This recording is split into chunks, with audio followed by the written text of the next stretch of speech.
Are you ready to take your business to the next level? Every day there are countless books and articles that are published offering the key on how to make your business a success. It's easy to feel overwhelmed trying to keep up and run your business. That's why Deb Creer created the Business Power Hour. Keep up on the latest trends, best practices, and techniques for how to make your business a success. Let the Business Power Hour do the heavy work for you. Good morning. Good morning. I am Deb Creer, and I am passionate about giving professionals the tools that they need to make themselves and their businesses as successful as possible. And today, we're going to talk about the thing that we have to have in order for our businesses to be successful, and that's money. I have my visual aid here, right? But it is also one of the things that so many businesses get wrong. And so please join me in welcoming Susanne Mariga to our program today. Welcome, Susanne. How are you doing today? Hi, Deb. I'm doing really, really good. Thanks for having me today. Fantastic. Well, let me read your bio and then we will jump into this. So Susanne Mariga is a certified public accountant, CPA, a certified tax coach, CTC, a profit first professional, we're going to learn more about that, and chartered global management accountant, a CGMA. Holy cow, lots of initials. But she has over 2 decades of experience helping clients achieve their financial goals through personal and business tax planning. She is the author of best-selling and Publishers Weekly Editor's Pick, Profit First for Minority Business Enterprises, written in collaboration with Mike Michalowicz, the author of Profit First. Before founding her own firm, Susanne worked at Arthur Andersen LLP, as well as one of the big 4 firms, KPMG. Combining her industry knowledge with her own experience of growing a small business, Susanne helps her clients design unique, profit first, based business plans that ensure success and long-term financial stability. She is passionate about helping small business owners and entrepreneurs maximize their revenue and grow their business. She is the host of Profit Talk podcast, where she discusses business tips and strategies. She is also the author of Profit First for Minority Business Enterprises. Holy cow, Susanne. So how are you doing today? I am doing really great. Fabulous, fabulous. Well, I always like to know how my guests got to where they are today and discovered that this is their passion in life. So tell us a little bit more about your journey. I grew up in accounting. I had that rare privilege of growing up. My dad was a CPA. Okay. And he owned his own firm for like 30 years. And wow. When I was growing up, he hired me probably at the age of 14 to be his bookkeeper. Mm-hmm. And, so I was like doing like debits and credits for his Chinese restaurants, because my dad is Chinese, my mom's African-American. And I was just doing the books for him. Mm-hmm. And, he was getting a great tax write-off, because right. He's hiring his child. I thought I was making like $2 an hour and he probably was writing off, 20 or something. But I was getting a really great education. Malcolm Gladwell says it takes about 10,000 hours to become an expert. So I always joke that, I was an expert in accounting by the time I graduated from college, because I had started so young. Mm-hmm. When I left college, I went to work for, Andersen, like you mentioned in the bio, which at the time was like one of the best accounting firms in the world. It was, right. In the Chicago office. Mm-hmm. And, I did a little in industry. Mm-hmm. And about 14 years ago, I found myself having my little girl. And, back then I was in charge of the Toronto operation. So I would literally fly from Houston, Texas to Toronto like every single week. Oh, and like, oh my goodness, I wasn't like, nice round pregnant. I was really wide pregnant. So like, I was wondering if I was going to fit in these seats. Oh, and it hit me on the one trip that I was flying to Toronto. I was like, my life's about to change. I'm about to have a little girl. I'm in my 3rd trimester. I probably shouldn't be flying anymore. Right. And if I keep this job, I'm never going to see my daughter. I'm never going to see her. And so I ended up deciding that when I had her, that I was just going to be her mom and start my business. And it was interesting because, I didn't have big goals, when I first started my business. It was all about being with my daughter, Florence, and, maybe I get some tax clients and bookkeeping clients and be okay. But like literally right within a year, we had Chicago Public Schools. We had, we were doing work for one of the larger cities here, and our contracts just grew up. We ended up with City of Houston, the Houston School District. And I had suddenly had a real business, without you hadn't planned on. Exactly. And it ended up being a great thing because we ended up, growing our private practice because we, reinvested into that area, as well as our government. And that's how I ended up where I am 14 years later as an entrepreneur. I love it. I love it. And I loved reading your book. And, even though it's profit first for minority business enterprises, it's for everybody. The tips and the techniques that you have in there really are for everyone. And, one of the things that you talk about in there is that especially small business owners, we work and we work and we work and we work and we work, and we're on that hamster wheel forever. And we don't put money aside for ourselves. We don't pay ourselves, and we don't think about profit. It's just we grind the money back into the business, or we think, well, we can't take it out because the business might need it. And of course, that's the opposite of what it should be, which is what profit first is all about. So tell us more about that. Yeah. And I'm going to do a shameless plug as an accountant. I ran the same thing happened to me. Right. I ended up on the hamster wheel. I was doing accounting. I was doing what I loved. I was helping clients, and when you do a good job, that you get lots of accolades and boost your self-esteem. You want to do more. Right. And, I literally came home one day and, I was having dinner with my husband, and he's like, you know what, we need to talk because, you're not making any money and you're just going to be better off getting a job. And it broke my heart, because I had gathered all these contracts, I was thinking I was pretty big, but he was absolutely right. That first year I ran my company, I made negative $2,000, and, he was absolutely right. I was making more at my job. I was an accounting manager at my last job. I had staff. I wasn't working nights and weekends, right. You had benefits. I had benefits. Exactly. And, I was doing what I love as an entrepreneur, but I was making no money. And it really was, just sitting down, hearing about Mike Michalowicz, his book, Profit First, and he's the father of Profit First, and really starting to prioritize, paying yourself first, because if we don't pay ourselves first, we'll never pay ourselves. Right. And I love Mike's concept because it was a lot like Dave Ramsey, where, Dave has envelopes, and I would never recommend our business owners having envelopes, No, don't stash $1 million somewhere. your mattress unless you write Deb and I and let us know that you're using the envelope system. But no, don't do that.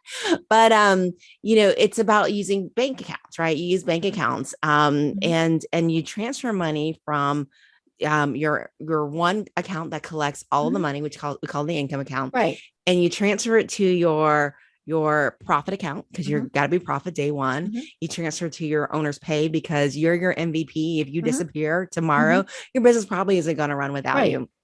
And because you're successful, you're naturally going to have taxes. There's no need to be worried about how am I going to pay taxes in a year. You're going to reserve for that as you go. And then whatever's left over, right, is going to go to your operating expenses.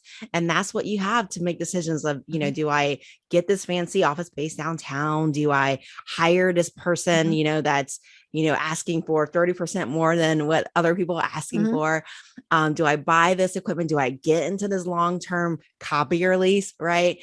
And so you have to make those decisions based upon this bank account. And it's really working with the concept called Parkinson's Law. And what Parkinson tells us is that, we humans, we're efficient. We grow up, we clean our plates, right? Our parents tell us, clean your plates, be efficient. And it's just kind of like dieting. When I go to like a big hors d'oeuvre dinner, right? And I'm going to get a teeny weeny plate, right? It's going to be a 5-inch plate. Right. And I'm going to eat a whole lot less. Now, if I go to the almighty Golden Corral, and the big plates. Oh yeah. Big plates. And not only big plates, but multiple stacks of plates. And you got bread, salad, meat, dessert, lots of choices and you got to try a little bit of everything. Right. I'm going to eat a whole lot more, right? Than when I we went to my fill order them. dinner. We don't do one little scoop. It's like 4 scoops of the mashed potatoes. Exactly. And fried chicken. And why not get some shrimp too? It's a really bad stuff thing. that I don't normally eat, Exactly. And it's the same way in business, when we have a smaller bucket, right? Even if it's an illusion of a smaller bucket, right? Because we have this operating expense account, we're going to use less of that money. We're going to feel like, oh my goodness, I only have this amount. I need to make this last, right? I got payroll that I have to make. I got rent I have to make. And if somebody's slow pay, I'm going to have to make sure I have enough cash for that too. Right. And so I'm going to make really different decisions just because of what's physically available to me. Right. And I love that you do set aside that profit first.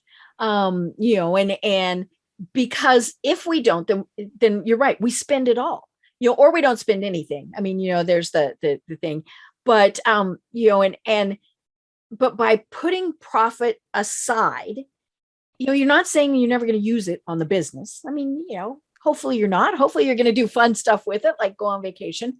But it does, if you've got $100 in the operating account, you'll spend $100. If you've got $1,000 in there because you didn't move money to the prop, you'll spend $1,000. And we have that mindset of, I'll put it aside later. I've got to get the business going. And the other thing that I really liked in your book was, you're thinking, okay, I would like to make 20% profit. You don't start doing that. You start putting a little bit aside and then you build it. And I think that's such an important concept. It so is, it's kind of like, I would say going on a diet, right? The day you go on a diet, I will never say, Deb, we're going to go on a no food diet, Right. Deb is going to be like, I'll see you on the other side, but not for me. I'm going to go have ice cream. Bye. But instead, what we're going to say is, we're going to cut sweets this week. We're not going to have sweets, no more chocolate bars, we're just going to have just the main things that we really need to live. The next week, we're going to start to cut some of that bread, right? We don't need as many carbs, get more lean into the protein and vegetable. Eventually, we're going to change our meat type, right? Or maybe even go full vegetarian, right? But we're going to make decisions slowly versus going all in. And because of that, we're going to be more successful. Right. And the thing about the profit is that's your reward.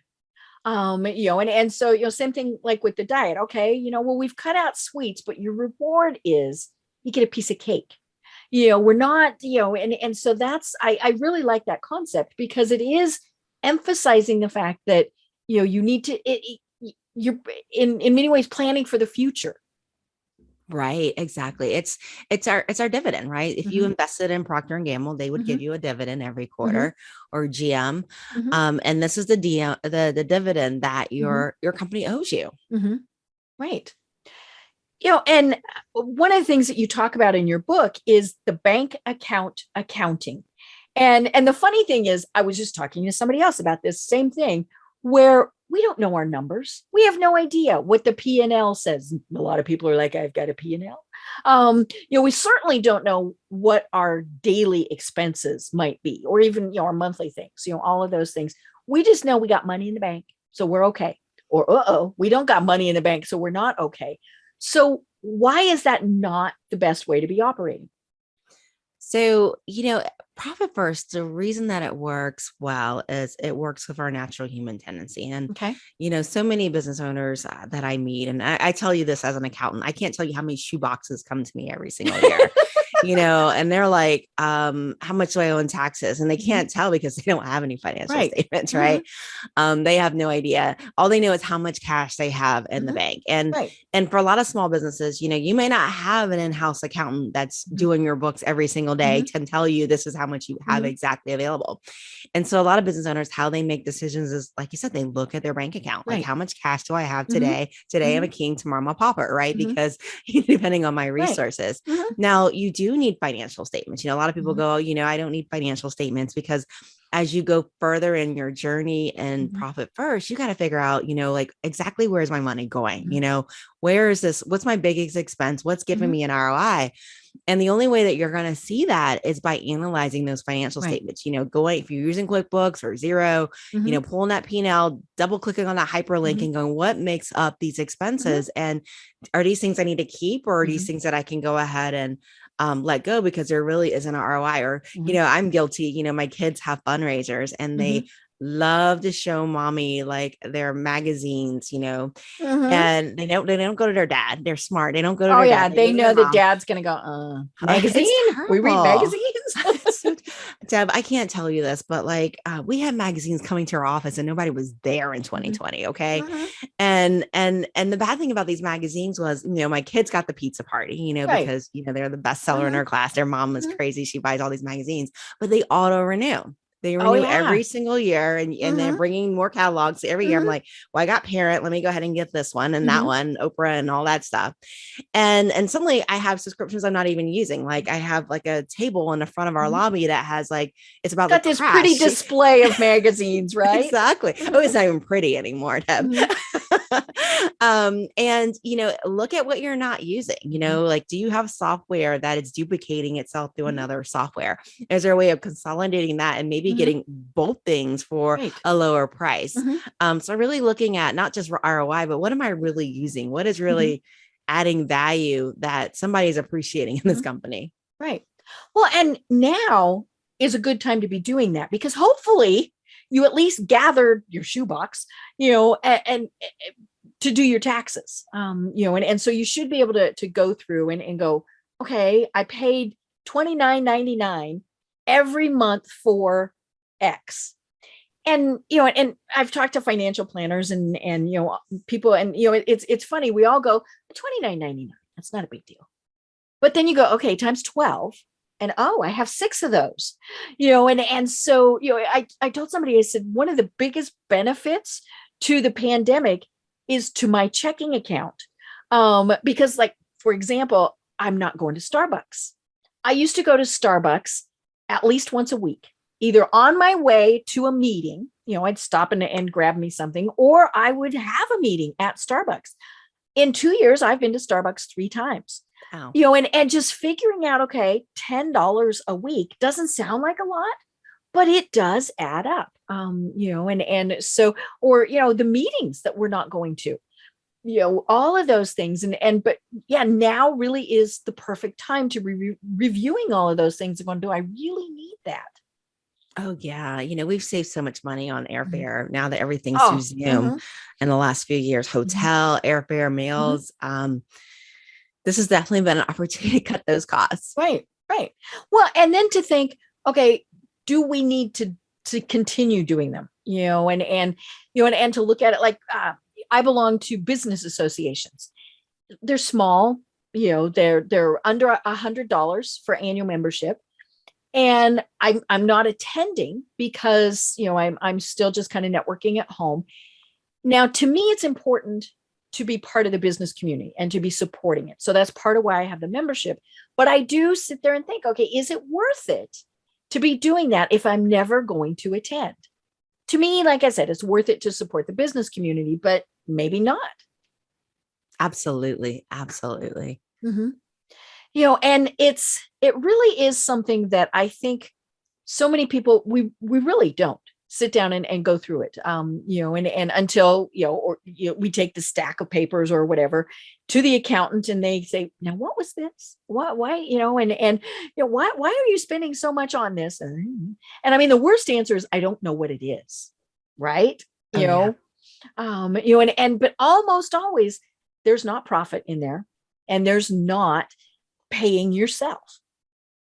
That is very common. And the statistics, Deb, just like I do, about, 20% of businesses closing their first year, half of them are left standing after 5. And then, less than 75% at the end of 10 years. And the reason why is businesses just run out of cash. They just run out of cash because they're not watching their numbers. They're not forcing themselves to make decisions. And, you, as a business owner, you have to look back every single month and go, where's the money going? Because especially in this environment now that we have, where you have inflation, right? 2 quarters ago, you could have been absolutely profitable. And then now 1 quarter ago, suddenly inflation happened, your supply cost has gone up, and your employees are like, I'm leaving if you don't give me a raise. And suddenly you're running at a loss, right? And so you have to not just look once a year, but every month take a look and make sure that you're keeping up, especially in an environment where things are changing constantly. Right. Yeah. And you should even be looking more than that. I look at my bank account once a week.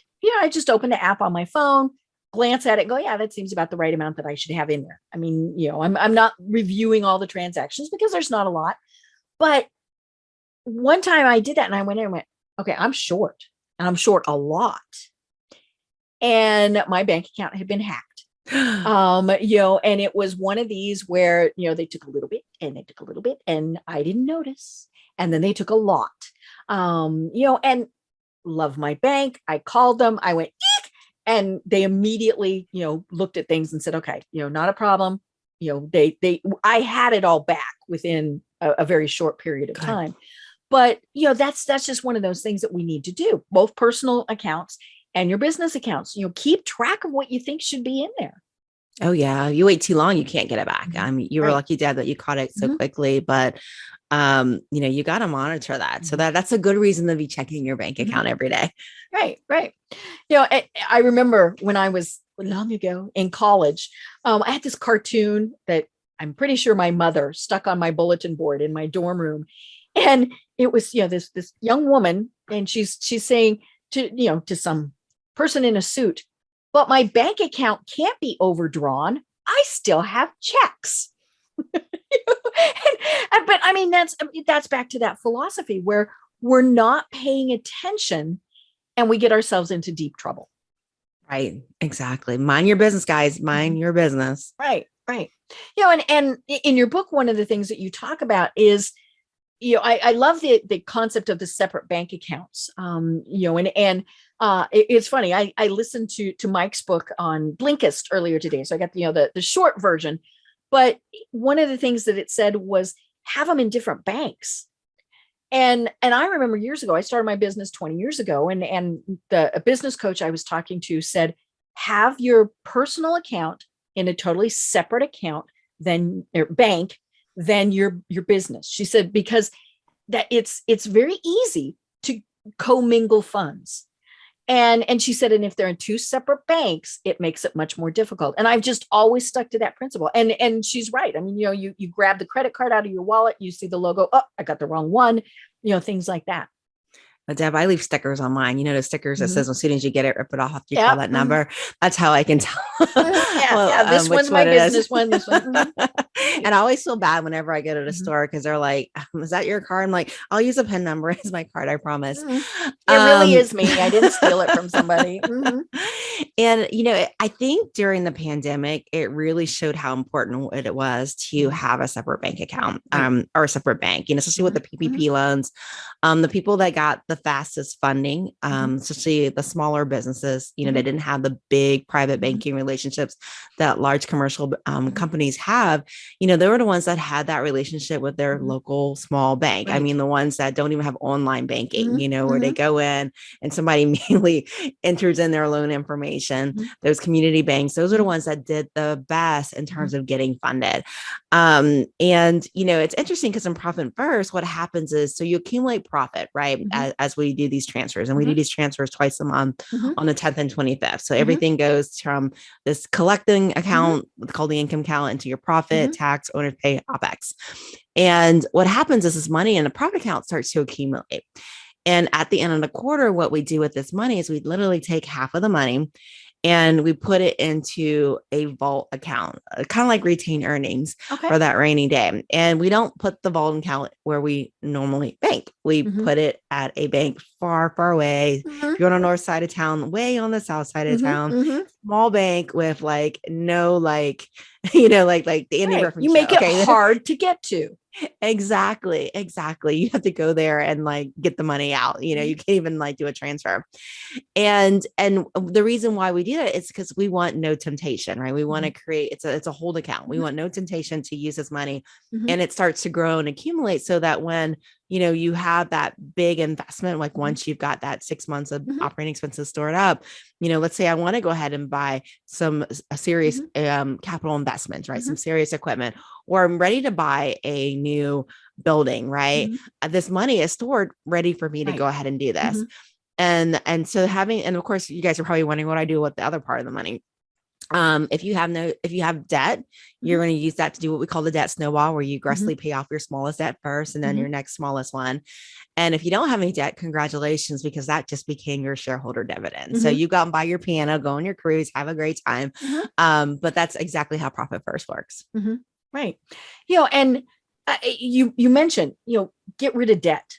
And one of the other things that, somebody told me when I was starting out was, don't fund your business yourself. So don't be using your personal credit cards usually to do things. And of course it is hard when you're starting out. The money's got to come from somewhere, right? And you need business cards and all of those things. But keep track of that and then pay that back. I mean, see it as a debt to yourself.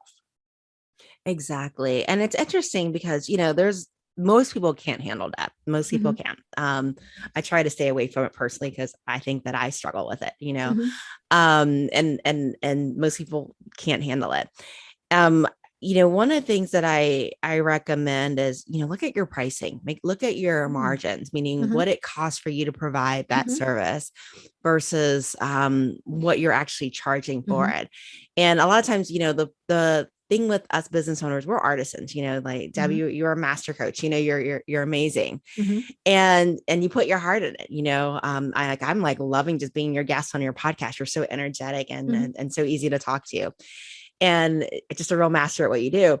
And the thing is, that's the problem. Sometimes we become masters at what we do, and we love what we do so much, and we do it for free, and we absolutely end up doing it for free. Right. And so make sure what you're pricing at allows you to make a profit that you can eventually reinvest back into your company, that allows you to expand. Because, for a lot of people, debt can become a cycle, right? It can become a cycle of, I maxed out my credit cards, and now I'm back in that Parkinson's law where I don't have enough. But, if you have enough margins, you're not going to have to rely on debt. Right. And we need that. I mean, things happen. So, it's kind of nice to have that credit card. But yeah, I mean, we need to get into that habit of paying it off every month. I've, obviously had a business credit card for a long time. And I mean, I've been in business 20 years. And finally, this last year, it dawned on me, because I can pay it off every month, I use it for all of my expenses because it gets points.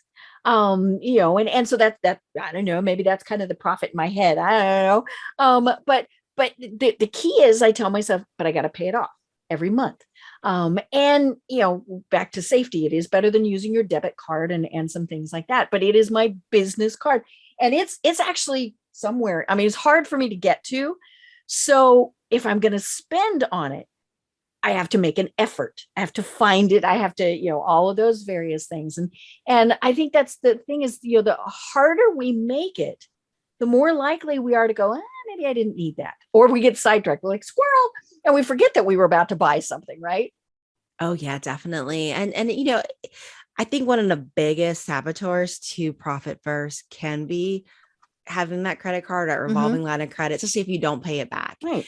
And the reason why is you have an extra set of funds, right? You suddenly got an extra $30,000 that, and maybe you only have $10,000 or $20,000 in sales. And so it's that I have more and I can spend more because I'm going to make it back because everything has an ROI, right? Business will be good next month. Exactly.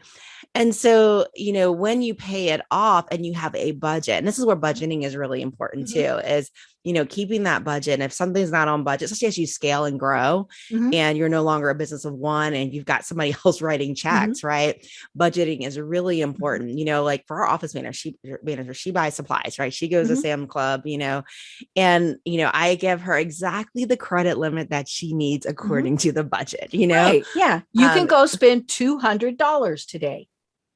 Exactly. And in Christmas time, a little bit more because we got client guests, but so, creating that budget says, you know what, if I'm buying this, is this in my QuickBooks program as a budgeted item? Right. Because again, it's putting that limit on the spending and combined with what Deb says, paying it off every single month to know, hey, I'm spending outside of my limits again. Right. These are some really great controls that you want to put in place. Right. And the thing about the budget is, you might have, say, a $5,000, line on your credit card. And so you do think, oh, I can spend $5,000. But if you know, my budget says 200. And of course the key is you have to stick to that. And so don't even think, there's that really there's 5,000 there. No. I mean, don't even look at that. Oh yeah, definitely. Stick with that budget. That budget combined with paying it off, you guys are going to be in a good place. Right. And I mean, it's nice to have it because things happen. It's nice to have, say, a business line of credit. I worked for a company many years ago, and our client was the federal government. We had, several different government contracts that we did, and the thing about and you've dealt with government contracts, they pay, but they pay really slow. 90 days later. Usually you have to call and go, did you actually turn in the bill to accounts payable? I know, and of course, if you didn't dot that I and cross that T, they don't tell you, they just don't pay it. But, they do pay, but yeah, this is not a net 10 type of thing. I mean, they routinely on some of these were 120 days. And so we had our line of credit because we needed it. But we also always knew exactly where we stood. And, and so we didn't overdo anything. I mean, that was, by using the line of credit, we always knew, okay, it's going to get paid off. Now, if you're not working with the government, that's where it gets tricky because businesses don't always pay. And that's where good cash management is really critical too. I know a lot of times we encourage our clients to consider putting their clients on auto pay because if you don't, like you said, Deb, people pay when they pay, right? And maybe this month was a bad month and it was your bill or payroll, right? And I'm sorry, payroll comes ahead because we got to get people coming back tomorrow. And so when you put people on auto pay and you're debiting their account through ACH, right? Because merchant services can be a bit expensive, right? You can control your cash flow. Versus chasing and having it create collection people involved with that. And it's funny because I did something, it's been 6 months ago or so, kind of along those same lines with auto bill. And it was one of these where I love all my clients, but it's like, oh, it's the end of the month. I forgot to invoice. I mean, and they literally would call me and say, did we miss something? I'm like, oh, this is professional, right? And so, I use QuickBooks and there's that nifty little feature in there where I can set it up and it sends the invoice, and I have to remember to go in if there have been, things that I need to add to it, but, I don't have to remember to do it. And that is part of that whole cash flow thing. It is. And now on the proper first side, when it comes to paying bills, I like to keep it manual. I want you to I want to see the bill when it comes to writing that check, because I want you to feel like, do I really need this expense? Is there really an ROI? How am I benefiting from this? And so, it kind of works both ways. Yeah. I mean, I definitely, and I still want the physical bill. I don't want it emailed to me because then I miss it. And so, I want that physical bill and then I pile it, I've got my nice little receipts and things, but yeah, that getting that bill somehow triggers something because it does make you remember it. If it's on auto, you don't think about it. Exactly. And you always hear about, the people who got the $1 million bill, on accident, right? That would be, Yeah. yes. I like to just see that. In your book, I mean, it is, as I mentioned at the start, is profit first for minority business enterprises. First of all, for MBE, what qualifies someone as a minority business enterprise? So a minority business enterprise, or MBA, is a company that is 51%. So the control is by an ethnic minority. So Asian, African-American, Native American, Hispanic, an ethnic minority that's typically, from a disadvantaged background, right? And, they have the women's business. Right. There's a WBE. We didn't get left out. Right. And it's the same thing. And what it does is it's, there's a different set of challenges that minority business owners have, a lot of times we were Gen 1, my mom's side, I was the first to ever go to college, right. and her family, and I'm not talking about just like her sisters, I'm talking about everybody, from a long line of, just oppression, and that, the first one to go to college. Right. And I remember when I graduated from Ohio State, like all my aunties came down and they were like, hugging me. And I was like, you think I would have graduated from Harvard, all those like props that I'm getting. But for them, it was like a change in legacy. It was a big deal. It was a really big deal for them. And, and so, it's about empowering people with knowledge that they would not have inherited. I got lucky, with my dad, but most people, a lot of times, they don't have that legacy of entrepreneurship or that legacy of know-how, and they may not be able to afford an expensive coach that has that experience. And so, it's a book that was really written to up level and give them that skill set that they may not have been passed down with. Right. And as I said, it's great information for anybody. I like the chapter where you were talking about, when you're the only one in the room that looks different, and you've had that happen several times. I mean, I'll be honest, I've had it happen, where I'm the only woman in the room. And it's very bizarre when that happens. And so talk to us a little bit about how you deal with that. It's interesting. It's very interesting because, I think like, being a Gen Xer, we kind of grew up in a very different paradigm. I think it's definitely changing now. Like I said, being the first to go to college means that not many people of your peers went to college. When I went to high school, most of my friends went to work for McDonald's. That was the life that I think, I was probably the only person that was of color, maybe another person. It was like two of us that actually went on to college of this high school graduating class. And, and so when you're entering the workforce, you don't have many people that look like you. It's just the reality of it. I remember when I went to work for Andersen, and they met the sweetest thing. I literally, they flew me up from Columbus, Ohio to Chicago.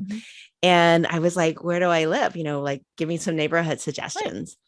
And they were like, you should live in like Lincoln Park or Lakeview. If any of you guys know about Chicago, those are like really nice areas. I mean, like, I'm telling you, like, they got like high-rise buildings right by the lake. Lakeview, like, you're looking at the big lake. And everybody looks like Barbie and Ken, and they drive a Jetta. You know what I mean? And that's the kind of neighborhood. You're going to stand out a little bit. and they really met the best, right? They met, be safe, They were telling you what they would have told anybody else. And where they lived, right? Where they lived. And I don't even think they saw color. Right. And they were just being helpful. Exactly. And it was interesting. They're like, whatever you do, don't live on the south side. Don't live on the west side. Don't live on the south side. Avoid that. And so like, I remember one day I was just curious, and I was like, I'm just going to get on the bus one day. Yeah. What's so bad about the south side? Yeah.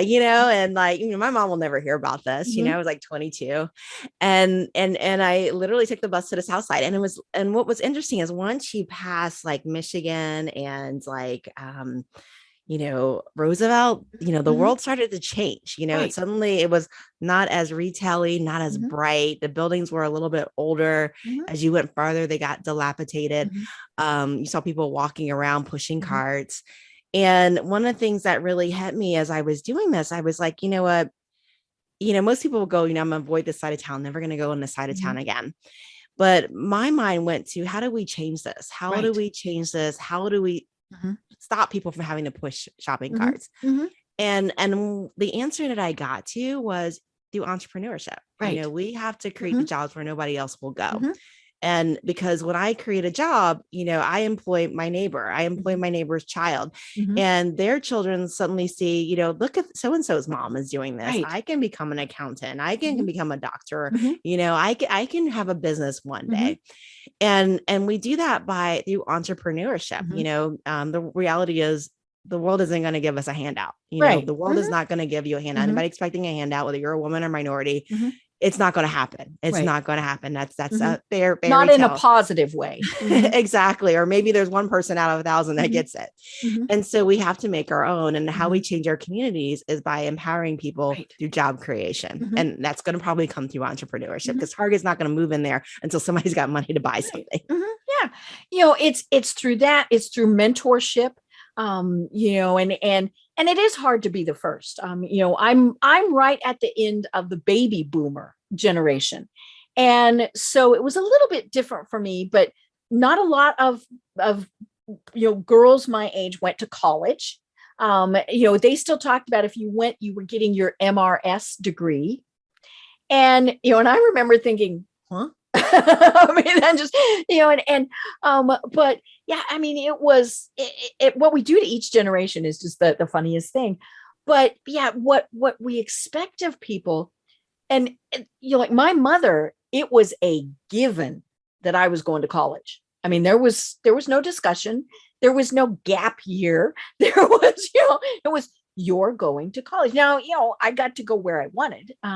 But yeah, it was, but you know, many of my classmates, my female classmates, were definitely that, no, why would you do that? Because you're supposed to get married and have babies.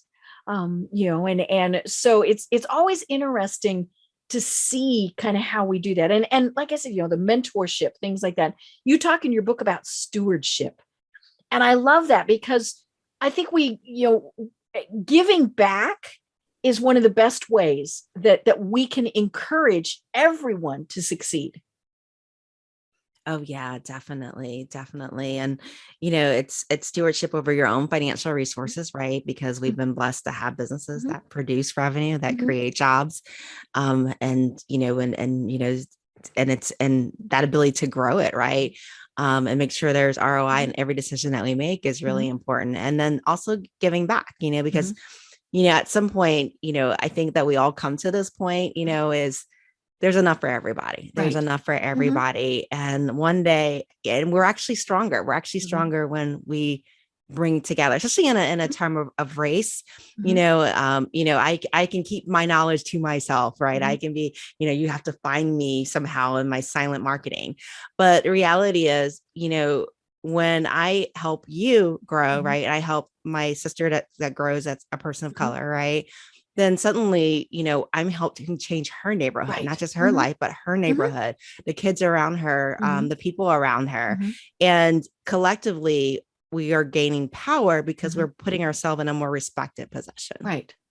You know, and it is setting that example, because when we see that someone else can do it, we think we can do it too. You know, right now, as we record this, the Olympics are on. You know, and one of my favorite commercials is the one where I think she's a skater. She might be a skier, but she's a little girl, and she is a little girl of color, and she's watching one of the athletes who is a woman of color. And, you know, and it's almost like that little girl goes, well, you know, of course I can do it. She can do it. I can do it. You know, and again, it's back to that given. But, you know, if she's not seeing someone who looks like her, then she does think, well, maybe I'm not supposed to do that.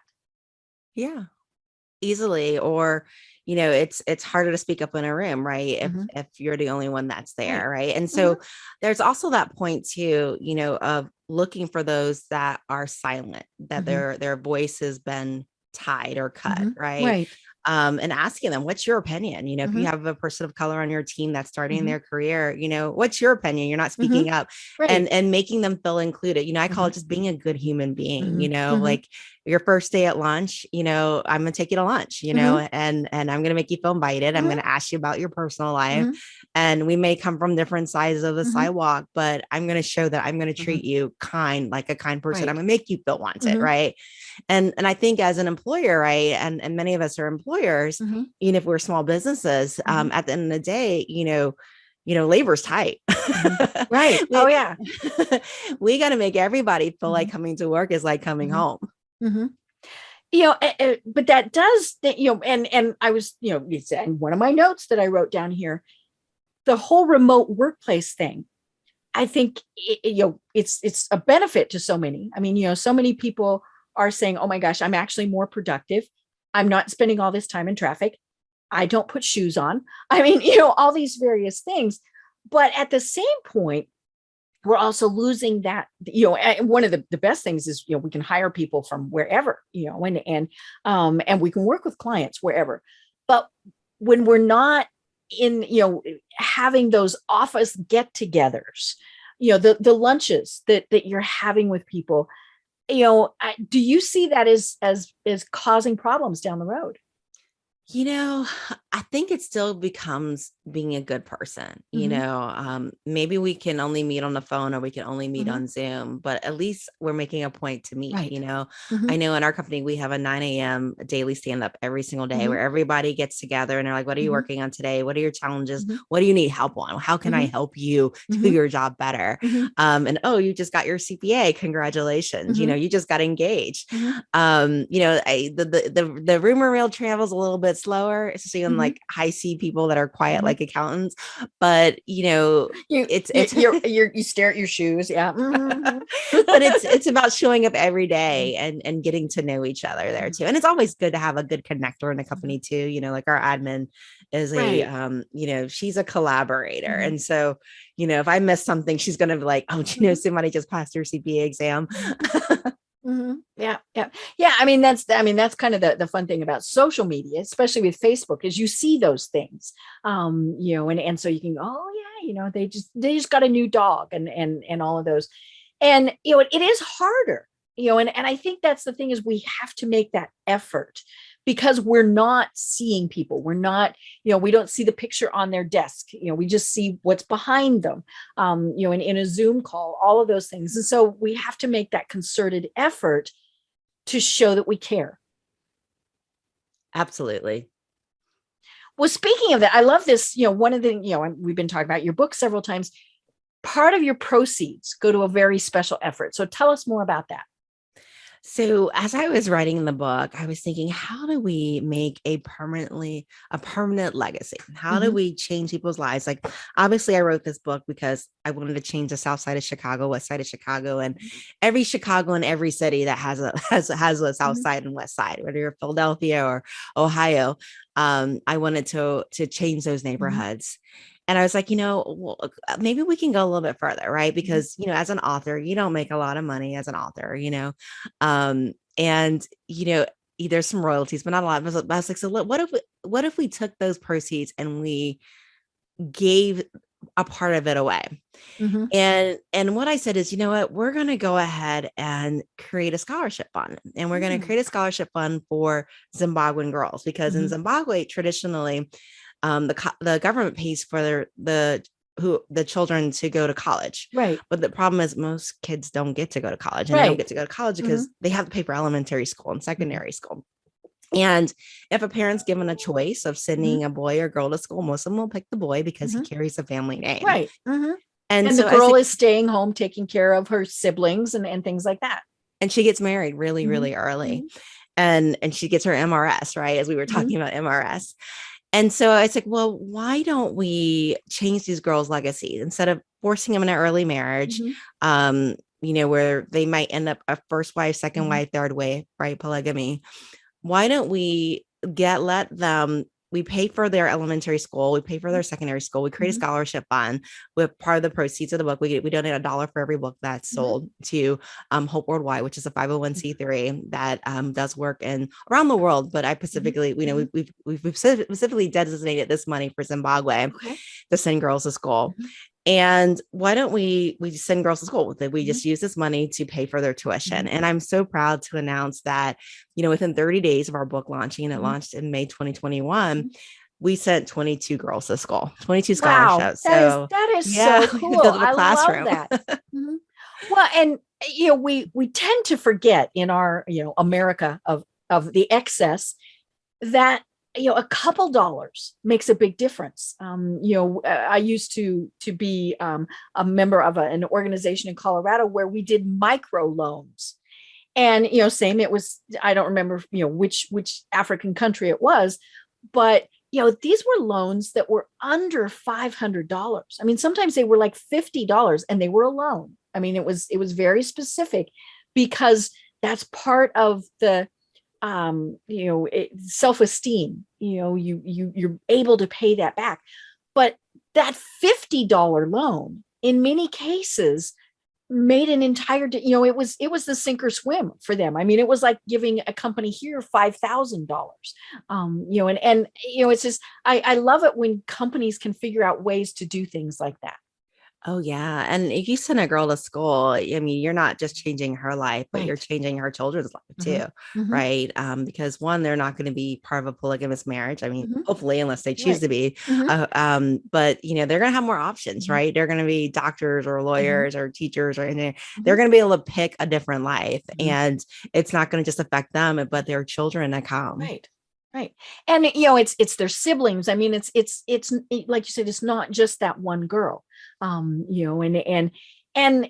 it's funny, because the other word that I wrote down here to talk about is education, because I think, not just with this, I think we have, and I had this discussion with somebody else earlier this week, that we don't educate our kids on how to be financially successful. And way back when I was in school, we might have learned how to do a checking account. I'm not sure. But we don't teach kids that anymore. And I think that's just so important for us to do that. I mean, like, I know kids who don't have checking accounts. I'm like, how do you do that? How do you function without a checking account? Well, they have Venmo and all of those things. And then there's crypto, and that just confuses me. But talk more about how we need to educate people. And, it's interesting, because as entrepreneurs, we're in a very unique position. I talked earlier about my dad and how he hired me when I was 14. And, and I talk about this in the book, there's ways of structuring it from a tax standpoint, where if you're a sole proprietorship and you hire your child, they're under the age of 18, you don't have to pay Social Security and Medicare on their wages. And if they make less than the standard deduction, which by the way is like $12,550, there's no federal taxes either. And suddenly your child is getting life experience, right? Because they're learning how to answer the phone and be respectful. They're learning to problem solve, right? Because mommy and daddy can't answer the question right now. You need to look it up or ask one of your colleagues, right?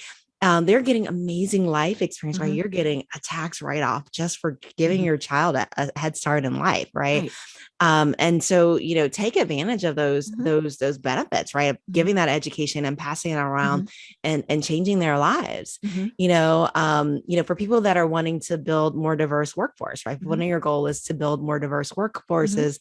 And one of the common complaints that people tell me is, I can't find qualified people of color, well, let's start where everybody's equal. Let's start with an internship program. Right. And, I'm going to go to an inner city school. I'm going to get an intern. Right. And I'm going to train them, and I'm going to train them. And they're going to get a renewal the next year, and they're going to keep getting a renewal next year. And suddenly I'm changing a community. I'm having an impact not only on that child, but on their community eventually, because now, hopefully this child stays with me, when they graduate, but if they choose not to, I put an even more powerful professional out in the world because I mentor them and train them. Right.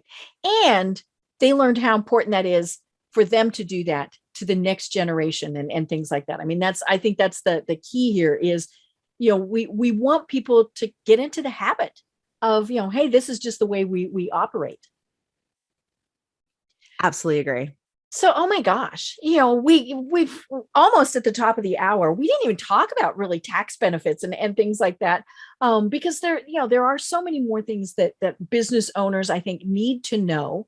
And like we said, and part of it is we get caught up in the weeds of running the business that we forget that those things are there, or we rely on someone else, not always a good plan, and so I think it'll be important. We'll have you back on again and talk about more tips for business owners. But, tell us a little bit more about what you do and how you work with your clients. So I am a CPA by background. I've been a CPA for over 20 years. Today is not a very good Miss Clairol day. It's definitely showing the gray roots.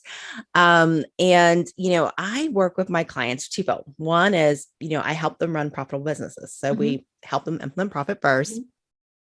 Taking them where they are, creating a footprint to get to where they're going to go. And then once they get there, then, usually a lot of times they're high net worth, and then we work with them on a tax strategy. So we work on a tax plan of how do we save taxes, going over some of the hints that I gave you with the hiring the kids. One of the things that we do that's different than most accountants is, most accountants will tell you, go buy a truck to get those taxes down. You get a section. Right. You can write it off. I'm like, Deb, you don't need a truck. You work from home. You don't need a truck. Yeah. But what I'll say is, and I know we talked a little bit earlier about how you worked at Voya. We'll say, let's do a 401k, right? Let's do a 401k and let's get that deduction, right? Payroll expense, profit share expense, right? Build up your network, get a tax deduction. And, if you're an employer, right, one of your goals is to, have longevity, right? Because when your people are with you long-term, they get better at their jobs and that increases profits. Right. And so maybe what we're going to say is, you got to be with me a while before you can fully vest. So you got to be with me for at least a year to get in the plan. You got to be with me for 6 years to fully vest after that. And if you leave me to go someplace else, get tracked to the shining lights, then that money gets forfeited because you're not fully vested. It goes back into comes the trust. Back to me. Exactly. I love talking to you because you totally get what I'm saying from that standpoint. And so we'll work with them on how do we increase your net worth and at the same time realizing your business goals without necessarily increasing your expenses. So that's a little bit of what we do. That's a little bit different than a lot of your traditional CPAs. Yeah. And what I like is that you're being a partner with them. You're not just saying, give me your shoebox, and we'll do your accounting for the year. It really is part of a partnership to say, okay, here's things that we can do. And, and that came through in the book too, that, you really should be looking at all of these things that, a typical accountant or CPA doesn't always point out. And that's not to say anything negative about them. It's just, the way everybody has a different way to do their business. Exactly. Well, tell us how people find you and how they connect with you. So the best way to find this is we have a free Profit First Masterclass. Ooh. And it's if you go to Facebook and you type in Profit First Masterclass with Susanne Mariga, make sure it says with Susanne Mariga. There's a lot of bootlegs out there. I can't guarantee you're going to really learn what you're supposed to learn, but we do have a free masterclass. We have one that's coming up February 28th that you're welcome to enroll in. We have a few throughout the year, but definitely go to Facebook, Profit First Masterclass with Susanne Mariga to learn how to implement Profit First for free. Right. And your website? And our website for the accounting services is Mariga, Mariga, CPA.com. Okay, cool. I love it. And then of course, as we've been talking, there is the book, and it is Profit First for Minority Business Enterprises. And, I mean, when I was reading it, it was like, got to do this. Yeah. Oh, I don't do that. And so it is a very good book. I very much enjoyed reading it. Thank you. So very cool. Well, this has been absolutely delightful. And like I said, we'll definitely have to have you on again, because there's so much more that we can be talking about. And I think especially as we come out of the pandemic, are we coming out? I don't know. But I think businesses are, we're finding that we have to operate differently. Especially, remote working. Hey, you're not going to have an office space, or it's going to be different. I mean, all these things. And I think there's definite business benefits that we need to talk about regarding that. But until then, do you have any final words or final thoughts that you want to leave everyone with? If I had to leave a final thought, it would go back to kind of like Simon Sinek, going back to the why is, as you design your businesses, right? At the end of the day, you have to think, what does winning really look like for you? And you want to think about that before you even begin, because that's going to lay the foundation, So if I started my business to have freedom, to have financial independence, right? Profit first is the way to go. Right. And it's so important. What does winning look like for you? I love that. And that's in the books. Yeah, I've read the book.